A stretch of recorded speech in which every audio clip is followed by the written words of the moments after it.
50,000 বছর নামাজ পড়লে জান্নাতে যাইবো এরকম দলিল কেউ দেয়া পারবো?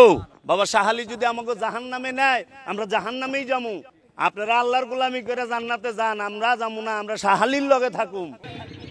এক মিনিট, সেটা হলো সম্মানিত দর্শকবিন্দু, আমি একটা জার্নিতে যাচ্ছি, একটা সফরে আছি, কিন্তু একে আমি পাগল বলবো নাকি গাঁজাখোর বলবো নাকি অন্য কী বলবো আমি নিজেই ভাবতে পারছি না। খুব সুন্দরভাবেই যাচ্ছিলাম, কিন্তু এই ভিডিও আমার দেখার পরে মানে ভেতরে এমন হচ্ছে যে একে কখন মনে হচ্ছে আমি কি করি। এ বলতেছে কি শোনেন, আবার একটু শোনেন। বাবা শাহালি যদি আমাকে জাহান্নামে নেয় আমরা জাহান্নামেই যামু। আপনারা আল্লাহর গোলামি করে জান্নাতে যান, আমরা যামু না, আমরা শাহালির লগে থাকুম। এ পাগলে আরও বলতেছে বাবা শাহালি যদি আগে জাহান্নামে নিয়ে যায়, এরা জাহান্নামে যেতে রাজি। তারপরেও আমরা যারা নামাজ পড়ি, যারা আল্লাহওয়ালা, আমরা আল্লাহর গোলামি করে যদি জান্নাতে যেতে চাই, ওরা শাহালির বাবার মানে ইবাদত করে শাহালি বাবার সাথে থেকে ওরা জাহান্নামে যেতেও রাজি।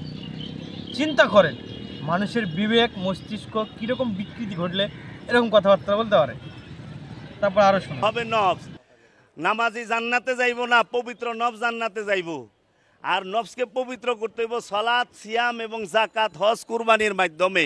যাহারা মুসিবতে থাকে তারা যেন মাওলা আলীর কাছে সাহায্য চায়। যারা মুসিবতে থাকে তারা যেন মাওলা আলীর কাছে সাহায্য চায়। নাউজুবিল্লাহ, আস্তাগফিরুল্লাহ। আসলে কি বলবো আর। এই যে এখানে আরেকটা দেখতে পাচ্ছেন, এক ভণ্ড এই পাশে খাড়ে আছে, দেখেন এক ভণ্ড, তার এই ভণ্ড আরেক ভণ্ড কি বলতেছে শোনেন।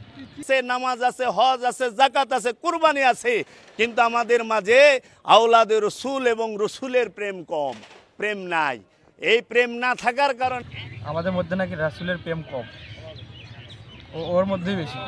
বাবা শাহালির মুরিদ ওর মধ্যেই বেশি।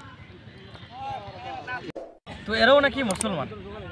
রাসূল সাল্লাল্লাহু আলাইহি ওয়াসাল্লাম সেই সময় এমনি বলে দেয়নি যে দাড়ি টুপি পরা এই যে মুসলমান লিবাস ধারে এরা যতটুকু ইসলামের ক্ষতি করবে, একদম বিধর্মী এতটুকু ইসলামের ক্ষতি করতে পারবো না।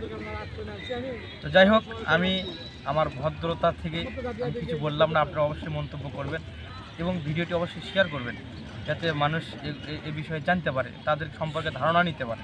তো ইসলামিক মেসেজ টুডের সাথে থাকার জন্য আপনাকে অসংখ্য ধন্যবাদ। জাযাকাল্লাহু খাইরান। আসসালামু আলাইকুম ওয়া রাহমাতুল্লাহ।